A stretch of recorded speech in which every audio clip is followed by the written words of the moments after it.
So he won for Vice. He won for Curious Case of Benjamin Button. He won for the development of modified silicone material for makeup application. He won a technical achievement. And then he also won for Mrs. Doubtfire, and he won for Dracula. This guy's all over the place. Yeah, I mean, this dude is just the best in the makeup business. And he was one of the guys who, I mean, he had been working from the 70s, but I bet you this movie really helped him cut his teeth sort of in the industry. I mean, so there are people on this movie that are just big business, and I really dug that about it. I mean, the guys that, let's see, who else? Let's see, who is this? I had this thing here. Let's see, a special effects coordinator. I mean, you have people like Robin Darcy, who went and did Fight Club, Alexander, Social Network, Curious Case of Benjamin Button. They do all the stuff on Mindhunter, Deadpool, Furious 7. I mean, big names. So if you look through the IMDb page of this movie, it's a who's who of just really badass special effects. And these people went on to do some huge stuff, which I dig. But I don't know, if you ever want to have a cool read, just go through and look through there. An amusing, I won't call it a theme, but an amusing thing about another movie that we did in the podcast. So there are these award winners behind this. I feel like a lot of people view this movie as a typical Freddy sequel. They just think that maybe it's, the better one of them. But even I thought that. I thought it was the best one. I never thought as deeply as we've been discussing today. I never had the deep notions we're discussing today, even as inklings, by the way, even though I've seen this movie dozens of times from start to finish, no joke. But again, sometimes we watch things as we originally saw them. We get caught up in that, right? Mm-hmm. But this movie is much more mean and yet still justified in being so mean, as we discussed earlier, than most people really realize. Yeah, right? I agree. There are award winners behind it, and the writing is really surprisingly good when you think about it. Frank Darabont. Right. But when you like a movie, you don't realize the characters are written well. You just notice when they're written poorly, a lot of people, Mm-hmm. So we had discussed Jennifer's Body, a movie that most people thought was misogynistic, clearly some guy's like wet dream for Meg Fox. And then we find out, hold on, Karen Kusama, director, woman, Diablo Cody, Oscar-winning screenwriting woman, and then they're talking about their scenes, and when we rediscussed it and rewatched it, and it's like, wow, like mind kind of blown. I feel like this is it's like an analogous kind of mind blown, mm-hmm. where people just don't realize what's staring them right in the face because we're so used to watching a Freddy movie a certain way. We're so used to watching a movie with a sexually predatory succubus a certain way. Like a species. That's what right. people... Yes. I bet you that was on people's minds. That or any other movie that falls in that ballpark. Yeah, right? But that's a really good pick for that, though, yeah. No, it makes me feel good that it's fun, disclaimer, we've said it before, it's like we're two cis hetero white dudes. But, like, I'm tickled pink when we come across this stuff. Whether or not it's our own discovery or not is beside the point. But just, I love that we love this. I love that I've got someone to talk to about this. There's a lot there. And hey, before we go on break, I do have a deep question to ask you. Ooh. Which movie had the better front kick as forward kick? Dream Warriors or Jennifer's Body? Jennifer's Body. Yeah, it's hands down Jennifer's Body. It's hands down Jennifer's Body. Pulverized that lady Amanda Seyfried. That poor woman lost a tooth. Just discussing toastums. All right, so how about this? Let's take a quick break, and then when we come back, we will talk more Dream Warriors. How's that sound? Solid. All right, we'll be right back. Welcome back to Movies, Films, and Flicks. And before I forget, I just got to tell you, Peter Chesney was and I almost forgot. That's why I'm really glad you told. He was the mechanical special effects coordinator on this movie. He moved on to work on, he started doing Raised in Arizona. Then he did Bill and Ted's Excellent Adventure with a bunch of movies in between. Honey, I Shrunk the Kids. But then he started going to Miller's Crossing, People Under the Stairs, which looks amazing. He did Pet Sematary 2, Waterworld, and then he got in with all of the, the Coen brothers. So he started doing Hudsucker Proxy, Big Lebowski. He did The Truman Show, Oh Brother, We're Out There, The Man Who Wasn't There, The Lady Killers, No Country for Old Men. I mean, Ain't Them Bodies Saints? So this dude who did the special effects He did Vice and Mother, the Darren Aronofsky movie. I would love to hear about their journeys. Obviously, they had careers before this movie, because this movie made a lot of money. It was $111 million. It had a decent amount of money. Well, no, it didn't have a decent amount of money. They complained about that. But I would love to hear some of these people talk about their huge rise after this film. Because some who's on here. Frank Darabont's huge. Mm-hmm. And Chuck Russell kept working. He did good work. So again, it was a year later they did The Blob. Yeah, and that's a fun movie. What a good remake. That's another fresh remake. People dig that film. Oh, tremendous. Yeah, it's one of those things where it's almost like the Jeff Goldblum The Fly or the 1982 The Thing, where people don't realize that those are the remakes. Yeah. Or the 1978 Body Snatchers. Like, people don't realize that that's not the original because it's so awesome. I like the original more. It's like, no, dude, you saw a remake. Can I do something cruel to you? Uh-oh. You're going to draft me. You're going to make me draft something. Yes. All right, what am I doing? All right. So, we are going to do, so on Movies, Films, and Flicks Facebook, we do drafts. We do fun drafts. And you can go to Movies, Films, and Flicks Facebook and vote for it the day of or the day after that this podcast is released. And this one is going to be the best horror sequels draft. Oh, curse you. Right? And since I gave you this is a tough one, John, so I'm going to let you have the first pick. I'm taking this. Oh, hey. So Oh, yeah, that's what you get. That's what you get for that. Nose 3. You're being mean as Freddy and no, he's 3. So that's what I'm taking. I'm going to do Scream 2.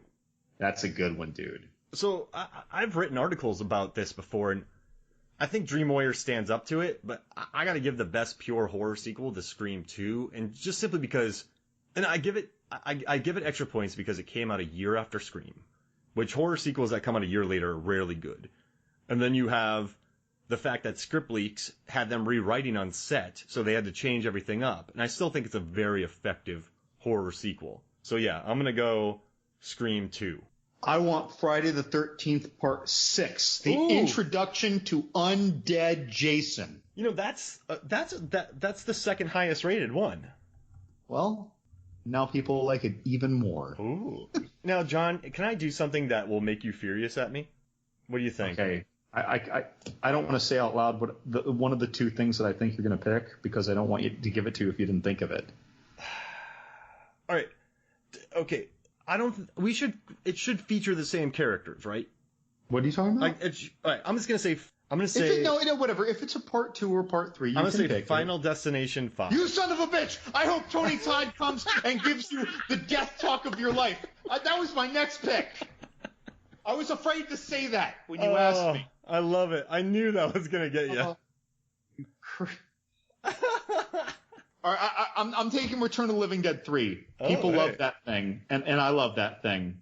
All right, so Return of the Living Dead 3. I knew it, man. All right, let's see. This is tough because there are many. I'm tempted to just say Scream 3 because I love Parker Posey in that movie. I think she's hilarious. Scream 2. Oh, man. All right, let's see. Oh, Dream Warriors is rated very highly. Let's see. Oh, this is easy for me. 28 Weeks Later. Okay. I love that. You want to talk about a mean movie? That's one of the meanest sequels you'll ever see. I'm going to go Jason X. Yes. I feel like Jason X is simultaneously one of the most loved and one of the most hated Jason sequels. I love Jason X. Oh my gosh, what a great pick. All right, so I gotta go. All right, I have my next pick, and if you pick it, I'm going to scream at you. I got to do Halloween H2O. Oh my God. I love that movie, man. You take it. You take it. You know how much I love H2O. I love it too.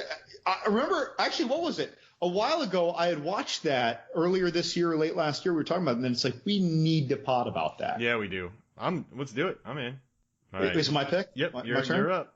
Evil Dead 2. Oh, that's a ringer. I'm done. I actually should have picked that before Jason X. I was trying to be nice. But I was on the Jason train. All right, so then, oh man. So you brought it. That's the big guns. I was staying away from the big guns. Oh, you big gun it, man. You beat Terry Crews in The Expendables. Okay, well, all right. So is Hail Caesar. Is Aliens a horror movie? Is Dawn of the Dead a sequel? Both of them are sequels. Oh man, and both of them are horror. You can absolutely pick either of them. That's evil. No, absolutely not. I do not think so. Dawn of the Dead. The thing with Aliens is that sometimes that can work against you. Yeah, that's an action movie, right? But I agree. I think that is a legitimate choice for a horror sequel, but that can work against you in a draft. But Dawn of the Dead. I was on the Jason train. What I should have done was picked Evil Dead 2 and then Dawn of the Dead. Yeah, I was trying to play nice, but no. I started with Noe's 3. Yeah, that's tough. So you got Noe's 3, you have Friday the 13th Part 6, you have Return of the Living Dead 3, Jason X, which I love, and Evil Dead 2. I have Scream 2, Final Destination 5, 28 Weeks Later, Halloween H2O, and Dawn of the Dead. Holy mackerel. So, you know, it's funny. A lot of times when there's a draft, and Mark likes joking about it, how I have so much difficulty casting a vote. I usually don't vote on these things. I just express how pissed I am that I can't vote. Like, I'm too torn. Like this, I am so grateful that I am not a voter. I'm not even put in a position to think about it.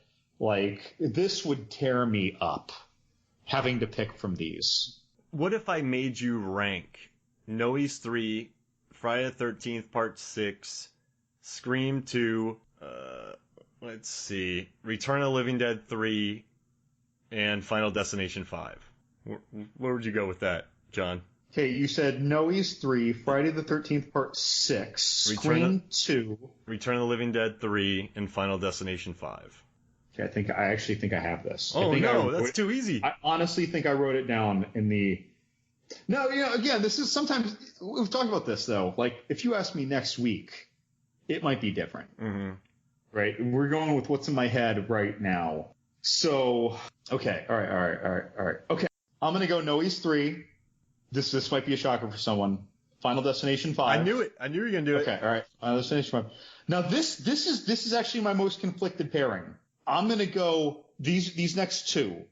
I'm going to go Return of the Living Dead 3, then Friday the 13th 6. And it's not like I don't love Scream 2, but Scream 2 for me is at the bottom. Because Scream was amazing, and Scream 2 was amazing. So when Scream 2 came around, no matter what it added to Scream, it didn't add proportionally as much to give me that wow factor. Interesting. Yeah, interesting. Noe's 3 after Noe's 2, wow. I'm not saying that Noe's 2 isn't a very impressive film, right? It's just not as fun to watch over and over again. And this is a short Final Destination 5 compared to any of its predecessors. Wow. Return of the Living Dead 3 compared to 2 was a wash. Sorry. And as much as 1 was awesome. Friday the 13th Part 6, finally, you know, zombie Jason. Most people our age think that Jason was always a zombie. It's like Jason wasn't even always a dude. It was his mom, you know? And then, but Scream 2, I'm comfortably putting at bottom because, again, it proportionally added the least. That doesn't make it a lesser movie. This is just the way that I'm choosing to rank them today.